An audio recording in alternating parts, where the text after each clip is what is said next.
Ang susunod na programa ay rated PG. Ito ay nangangailangan ng patnubay at gabay ng magulang para sa mga batang manunood. Busy na ang lahat sa paghahanda dahil malapit ng ikasal si Doc Carlos at Lynette, pero si Annalyn parang ayaw na pumayag na masakal ang nanay niya kay Doc Carlos.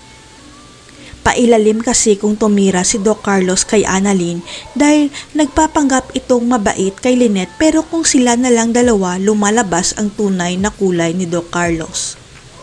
Si Annalyn pa ngayon ang nagmumukhang masama dahil wala daw itong respeto kay Doc Carlos dahil pinagkakalat ni Doc Carlos na lumalaki na daw ang ulo ni Annalyn at bastos pa.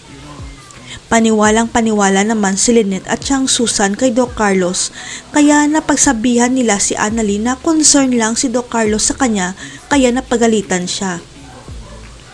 Pero iba talaga ang kutob ni Annalyn kay Doc Carlos dahil nakikita niya na sa oras na makasal na ang nanay niya at si Doc Carlos, kukontrolin ni Carlos si Lynette. Yun ang kinakatakot ni Annalyn na mangyari dahil hindi pa nga sila kasal ng nanay niya. Pinaparamdam na ni Doc Carlos sa kanya na hindi siya nito gusto kahit wala siyang ginagawa.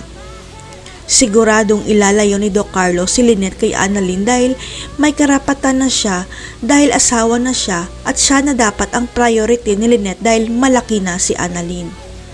Habang nalalapit ang araw ng kasal ni Lynette at Carlos, mas lalong lumalala ang maling pagtrato ni Doc Carlos kay Annalyn hanggang sa sumabog na lang bigla si Annalyn.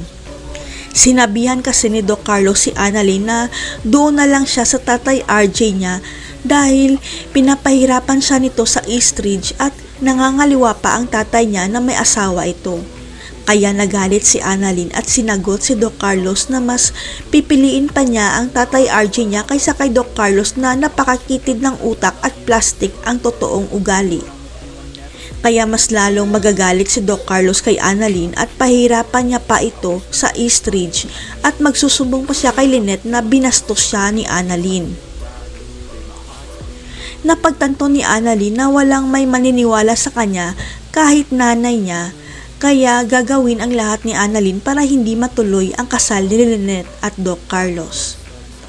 Hanggang sa napansin ni Doc Lindo na nakakaawa na si Annalyn dahil ang taong nirerespeto niya noon na si Doc Carlos ang mismong nagpapahirap sa buhay niya.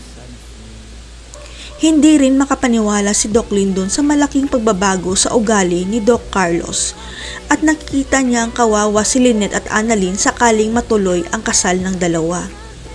Sapagkat masama pala ang ugali ni Doc Carlos at siguradong ilalayo ni Doc Carlos si Lynette sa anak nito at masisira ang mag-ina dahil sa kasakiman ni Doc Carlos. Kaya kailangan tulungan ni Doc Lindon si Annalyn bago pa maging huli ang lahat, kaya ilalantad niya kay Annalyn ang katotohanan na si Doc Carlos ang tunay na ama ni Zoe. Si Doc Lindon na lang kasi ang nakakaalam ng pinakatago-tagong sekreto ni Doc Carlos, kaya siya rin ang susi para malantad sa lahat ang katotohanan na anak niya si Zoe. Nang malaman ito ni Annalyn, gumuho ang kanyang mundo dahil hindi siya makapaniwala na mas malala pa pala ang kasalanan ni Doc Carlos sa kanila ng nanay Lynette niya. Kaya ipapa-DNA test ni Annalyn si Doc Carlos at Zoe para may ipapakita siyang ebidensya sa nanay Lynette niya na matagal na pala silang niloloko ni Doc Carlos. Magtagumpay kaya si Annalyn sa plano niya na itigil ang kasal ni Lynette at Carlos. Abangan.